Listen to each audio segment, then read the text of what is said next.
Video देखने से पहले चैनल को सब्सक्राइब करना ना भूलें।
करके मैरिज ब्यूरो चलाती हैं, मिल्लत नगर में छोटा सा घर है उनका। उन्होंने मुझे कॉल करके मेरी फ़ोटो मंगा के मुझे बुलाया गया शादी के लिए कि आप आ जाइए, बहुत अच्छे बिजनेसमैन हैं, आपकी शादी हो जाएगी। और देखिए सर, मेरे माँ बाप नहीं है, मैं अकेली रहती हूँ। बचपन में ही मेरे मम्मी पापा ऑफ हो गए थे, तो मुझे अपनी लाइफ सर्वाइव करनी है, इसीलिए मैंने सोचा ठीक है शादी कर लेते हैं। लॉकडाउन का टाइम भी चल रहा है, ये 2021 की बात है, ईद की टाइम की बात है, रमज़ान ईद की। तो ईद के दिन इन्होंने मुझे कॉल करके फोर्सफुली बुलाया और इन्होंने बोला कि आ जाइए 9-10 कॉल्स किए इन्होंने मुझे। तो मैं गई, देखा तो वो वहाँ बैठे थे, बिजनेसमैन थे, उनका नाम महमूद हसन कादरी है। तो उन्होंने मुझे शादी के लिए बोला कि मुझे शादी करनी है, अच्छी लड़की चाहिए। तो मैंने उनसे कहा कि आपको अच्छी लड़की क्यों चाहिए, आप तो शादीशुदा है। नहीं, बोले मेरी वाइफ का प्रॉब्लम है, मुझे एक अच्छी औरत चाहिए जो मेरे साथ में बिजनेस में सब जगह जा सके। ऐसा करके हमारी बहुत सारी कन्वर्जेशन हुई। 12 बज गए रात के उनके घर पे ही, हवा आपा के। तो वो बोलने लगी कि आप घर चले जाइए। मैंने कहा मुझे भी घर जाना है, मेरे रोज़े का टाइम हो रहा है, मैं ससा ईद के रोज़े रखती हूँ। तो मैं वहाँ से उठ के अपनी BMW में बैठ गई। ये भी BMW लाए थे और इनके ड्राइवर भी थे जो वाइट कलर का, उन्होंने सिविल कपड़े पहने हुए थे। उसके बाद में मैं वहाँ से निकलने लगी तो वो मेरे कार पे आ गए और मेरे कार में बैठे वो, और बैठ के बोले कि चलो हम लोग आगे तक, आप मुझे ड्रॉप कर देना। मैंने उनको वहाँ बांद्रा तक ड्रॉप करने के लिए गई तो वो अपने घर ले गए मुझे सीधा फर्स्ट डे ही। उन्होंने ट्रस्ट दिलाया कि देखिए हम लोग अच्छी फैमिली के हैं। और उन्होंने अपनी बेटे फाहिद को फ़ोन किया, उनकी बहू महजबीन को कॉल किया कि मेहमान ला रहे हैं, दस्तरखान लगाइए, आपको किसी से मिलाना है। मुझे ट्रस्ट दिलाने के लिए वो अपने घर बांद्रा काटा रोड लेके चले गए और वहाँ पे मुझे मतलब खाना वगैरह खिलाया उन्होंने और सबसे मिलाया, उनकी वाइफ से, उनके बच्चों से। और फिर मैं वहाँ से आ गई सर। नेक्स्ट डे उन्होंने मुझे शाम को कॉल करने लगे, बहुत कॉल किया उन्होंने। ऐसा कॉल करते करते उन्होंने मुझे ये दिलासा दिया कि हम लोग बहुत अच्छी फैमिली है, आपको अच्छे से रखेंगे और आपको सब सिक्योरिटी दी जाएगी, आपके साथ कुछ गलत नहीं होगा। मैम, आपके साथ क्या हुआ था? आपके साथ उनकी शादी भी हुई थी और बाद में हाँ, उन्होंने निकाह भी किया, हाँ तोड़ा। सर, उन्होंने मुझे लश्करिया बिल्डिंग में रखा, लश्करिया इम्प्रेसा में, और मुझे बोला कि वहाँ पे आपको फ्लैट लेके देते हैं, आप यहाँ पे रहिए रेंट पे, हम लोग निकाह कर लेंगे और फिर आपको धूमधाम से भी निकाह करेंगे। पहले हम खंडाला चलते हैं, वहाँ पे हम लोग ऐसे ही निकाह करते हैं, फिर आके हम लोग ताज में निकाह करते हैं। तो मैंने बोला मेरे कज़िन लोगों को बुला लेती हूँ मैं। तो बोले नहीं, पहले हम लोग ताज वहाँ पे जाते हैं, खंडाला में करते हैं निकाह, फिर ताज में आके निकाह कर लेंगे, ऐसा बोल के दिलासा देके मुझे ले गए। फिर मैंने सोचा कि अच्छी फैमिली है तो ये झूठ तो नहीं होगा, तो मुझे वो खंडाला ले गए। वहाँ पे उन्होंने क्या बोला कि ये मेरी फैमिली होगी, वहाँ पे कोई फैमिली नहीं थी, सारे जेंट्स थे, इनके बेटे थे फरहाद और इनके पोते थे और एक काजी था और एक छोटा सा होटल था ज़ारा रिसोर्ट। ये मुझे बोले थे फरियाज में हम रुकेंगे, पर फरियाज में नहीं गए थे, ज़ारा में गए थे। मेरे पूरा बुरखा पहन के पूरा मुंह बांध के लेके गए थे, बोले थे हम लोग और दुल्हन का मुंह नहीं दिखाएंगे किसी को। वहाँ पे होने के बाद में इन्होंने मेरे साथ में बहुत फिजिकल, बहुत गंदी तरीके से किया। सब छोड़ के चले गए थे, खाली वो महमूद हसन कादरी वो रूम में थे। सर उसकी इन्वेस्टिगेशन हुई है, हम होटल गए थे वहाँ पे भी, और इन्वेस्टिगेशन में इनकी नकली आईडीज़ मिली है महमूद हसन कादरी की। इन्होंने मुझे बताया था मैं 55 इयर्स का हूँ। सर ये होने के बाद में मैं वहाँ से 2 दिन के बाद मुझे फरियाद लेके गए, वहाँ पे भी सेम सिचुएशन, इन्होंने मेरे साथ में पूरी रात फिजिकल बहुत बैड तरीके से किया। और सर उसके बाद में ये मुझे मैं बोले चलो गाड़ी चलाओ, तुम खुद गाड़ी चला के उस कंडीशन में जिस तरीके से फिजिकल किया 2 दिन, उसी बैड कंडीशन में मैं वहाँ से बॉम्बे आई गाड़ी ड्राइव करके। इन्होंने पूरे रास्ते मुझे टॉर्चर किया बहुत बुरी तरह से। मैंने रोते रोते अपने बैग लिए, इन्होंने अपने बेटे को बुलाया गाड़ी लेके कि बेटा आ जाओ, इनको दिखाते हैं हम लोग क्या है। तो बहुत सारे आदमी भर के आ गए गाड़ी लेके, और सर मैं फिर बैग लेके गाड़ी से उतर गई बांद्रा से, मैं अपने घर लश्करिया चली गई रिक्शा में। तो मेरी सिक्योरिटी बिल्डिंग में जितने भी लोग हैं उन्होंने देखा कि दुल्हन बनी हुई गई थी, रिक्शा में आई है। मैं रोते रोते चुपचाप घर पे आ गई और मैंने कुछ बोला नहीं। सर उसके बाद में इनका फ़ोन आया, बोले अरे इसको तो छोड़ दिया मैंने, ठीक है मेरे को जाना होगा तो मैं जाऊँगा। मतलब बदतमीज़ी से बहुत बात करने लगे। उसके इनके खिलाफ कहाँ शिकायत आपने दर्ज? नहीं, एक चीज रोकना चाहूंगा, निकाह कर चुके थे आपसे? हाँ निकाह किया नहीं? सर निकाह इन्होंने मुझे वहाँ पे काजी को मेरे को नहीं दिए थे निकाहनामा, साइन करवाए थे मुझसे निकाह पेपर पे, पर निकाहनामा मुझे नहीं दिया गया था। एविडेंस के तौर पे फोटो? एविडेंस के तौर पे फोटो भी नहीं दिए थे। नहीं सर, फोटो भी नहीं दिए थे। मेरा एक फ़ोन था, मैंने वो चालू करके रख दिया था कि सर अकेली लड़की हूँ, किसी को लेके नहीं गए। वो फोटोज़ मैं आपको वीडियोस दिखाऊंगी।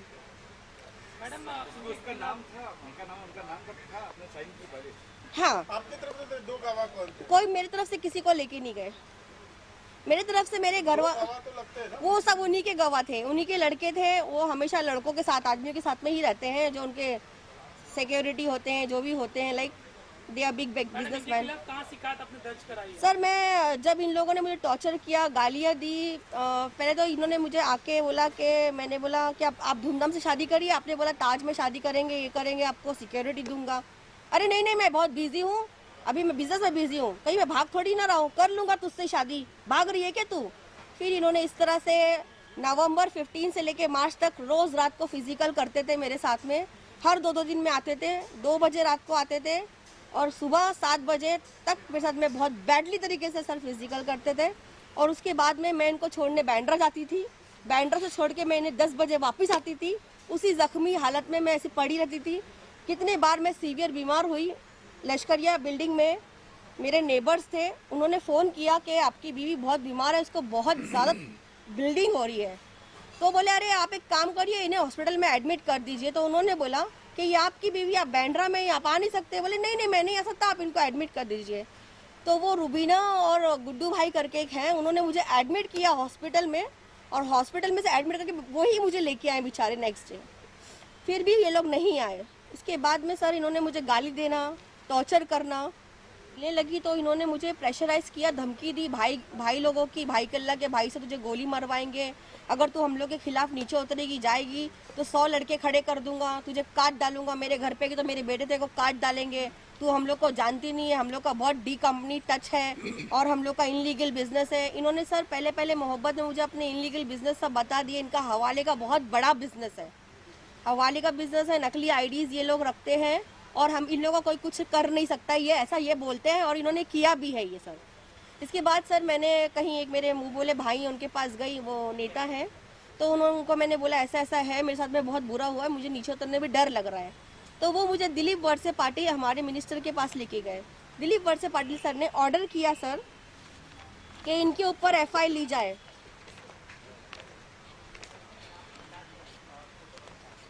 कहाँ है वो कॉपी?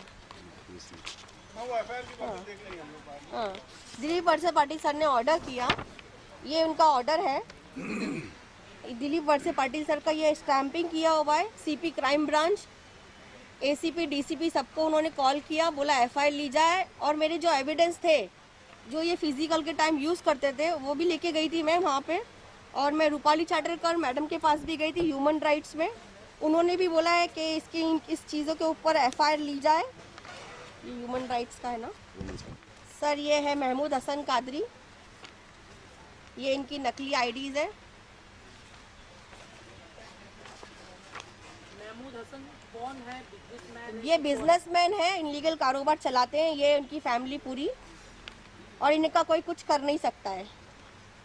और ये इनकी भांजी है कहकशा, नवी मुंबई में रहती है, जिसने मुझे फंसाया है। ये महमूद हसन कादरी। ये मैम ऐसा पकड़ के दिखाई ताकि ना कैमरे में दिखे, समझो आप। हाँ ऐसा, हाँ ऐसे ही रखिए, 2 मिनट के लिए ऐसे ही रखिए। चला दिए गए टैटू के नाम पे, बोले निकाल दो, मैं तुम्हें हज उम्रा पे लेके जाऊंगा।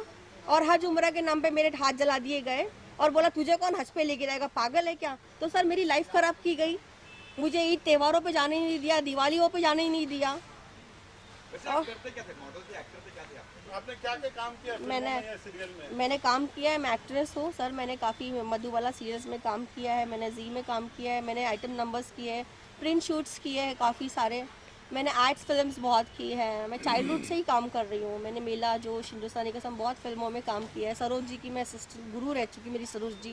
मैंने बहुत काम किया है बचपन से सर। मैं प्राइम मिनिस्टर नरेंद्र मोदी से यही दरख्वास्त करती हूँ कि मैंने उनको मेल किया है और सारे डिपार्टमेंट में मेल किया है सर, ऐसा किसी लड़की के साथ नहीं होना चाहिए। बहुत बहुत दुख उठाए मैंने सर, और दुख नहीं उठा सकती सर।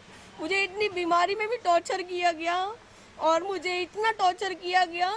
जो इनकी लॉयर है शबाना सैयद, इनकी भांजी है वो, उसने मुझे बहुत टॉर्चर किया, तुझे अंदर करवाएंगे, जेल भिजाएंगे, तो हम लोग को जानती नहीं है। ओपनली मुझे कोर्ट में भी धमकी दी। जब कोर्ट के सामने सच्चाई आई, इन लोग जबरदस्ती मुझे केस विड्रॉ करने लेके गए। मैं बहुत बीमार हूँ सर।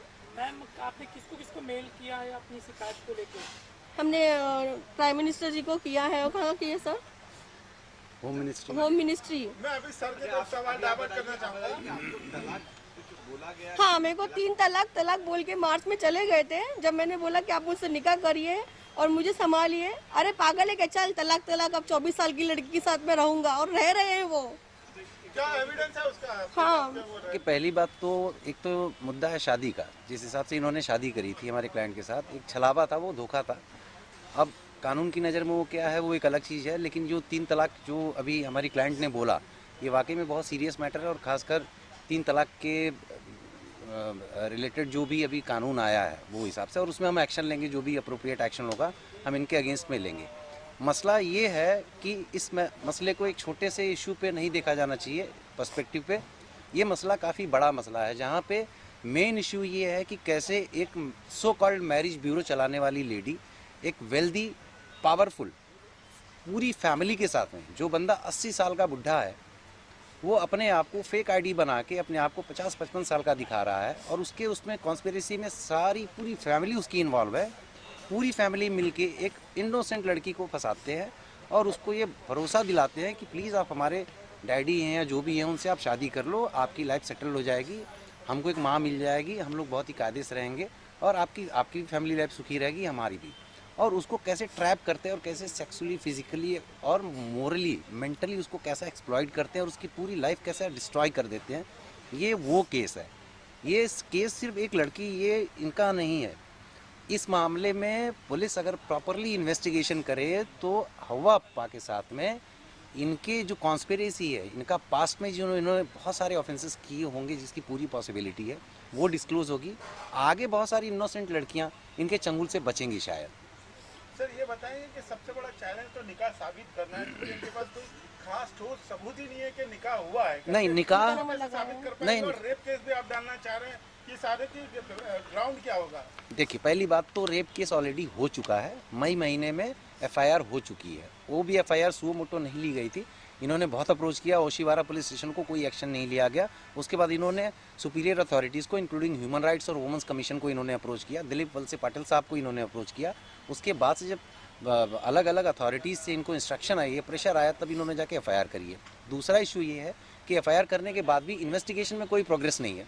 मई महीने में एफआईआर हुई थी और आज तक पुलिस ने कोई भी इन्वेस्टिगेशन में प्रोग्रेस नहीं किया है और इनको खुली छूट दे दी कि ऑनरेबल सेशंस कोर्ट को अप्रोच करें और कोर्ट को मिसगाइड करके ये लोग एंटीसिपेटरी बेल ले लें, जिसमें वो सक्सीड किए।